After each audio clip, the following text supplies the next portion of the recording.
उधर से फोन आ गया।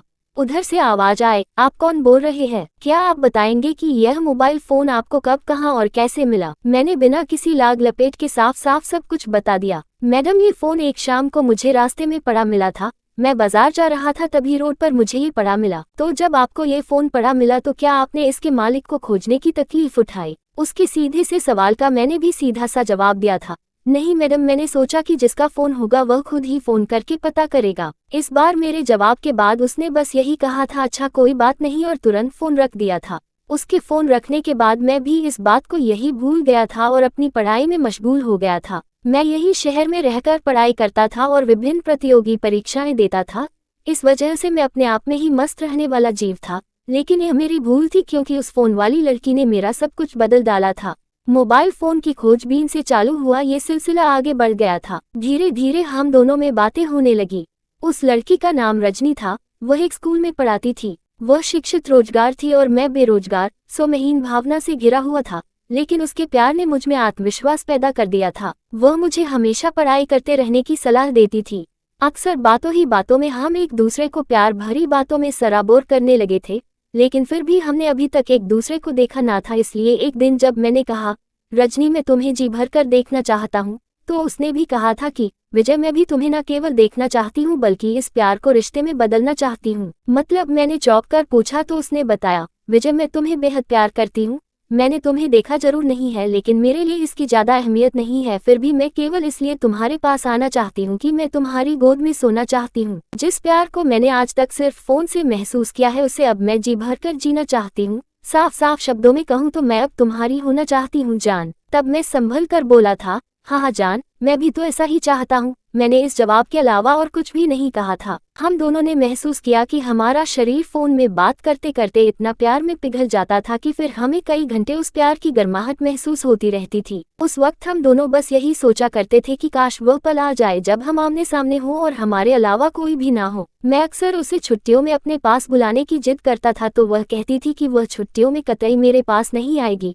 क्योंकि जब स्कूल खुला हो तभी वह घर से बाहर निकल सकती है, क्योंकि तब घर वाले किसी तरह का सवाल नहीं करते। हम दोनों रात में जी भरकर बात जरूर करते थे, लेकिन फिर भी कभी मन नहीं भरता था। वैसे हमारे बीच एक और भी खेल होता था, वही ये कि प्यार के पलों में जो शब्द मुंह से अक्सर निकल जाते हैं, अब हम फोन पर जी भरकर एक दूसरे से कहते और सुनते थे। ये भी सच है कि मैं अक्सर रजनी से मिलने की जिद करता था, लेकिन वह तब यही कहती थी, यार धीरज रखो, जिस दिन आऊंगी सारी रात के लिए आऊंगी और अपनी 22 साल की भूखा प्यास बुझाओगी, फिर जितना चाहे प्यार कर लेना, बिल्कुल मना नहीं करूंगी। और फिर एक दिन सचमुच उसने ऐसा ही किया। उसने मुझे फोन करके बताया कि वह शाम तक मेरे पास आ जाएगी, तो मैं 7वें आसमान में उड़ने लगा था। उसको लेने में बस स्टेशन पर 2 घंटा पहले ही पहुंच गया था और पहली बार उसे देखने के लालच में बेहद खुश था। लेकिन ये क्या, जब वह बस से उतरी तो मैं डर गया और एक पल को उससे ना मिलने का मन हुआ, लेकिन तभी उसका फोन आ गया। बात ये थी कि वह इतनी खूबसूरत थी कि मुझे लगा कि वह मेरी कैसे बन सकती है, क्योंकि मेरी शक्ल तो बेहद सामान्य सी थी।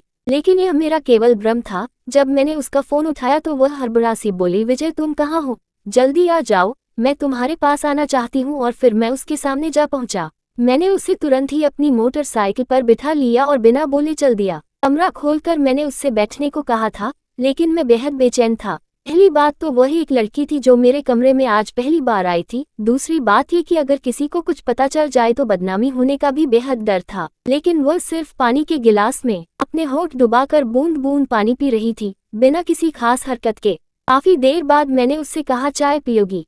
इतनी शाम को? क्यों, अभी तो 7 ही बजे है। मैंने जब सवाल किया तो उसने भी बताया, 7 तो बजे है, लेकिन सर्दियों के 7 बजे चाय पीने को नहीं, खाना खाने को कहते हैं।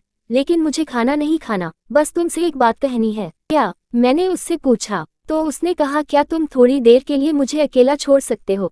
ठीक है, मैं जा रहा हूँ। उसके सवाल के जवाब में मैंने बस इतना ही कहा था। आधे घंटे बाद दरवाजा खोलकर उसने खुद ही मुझे अंदर आने के लिए कहा, तो मैं धीरे धीरे अंदर आ गया।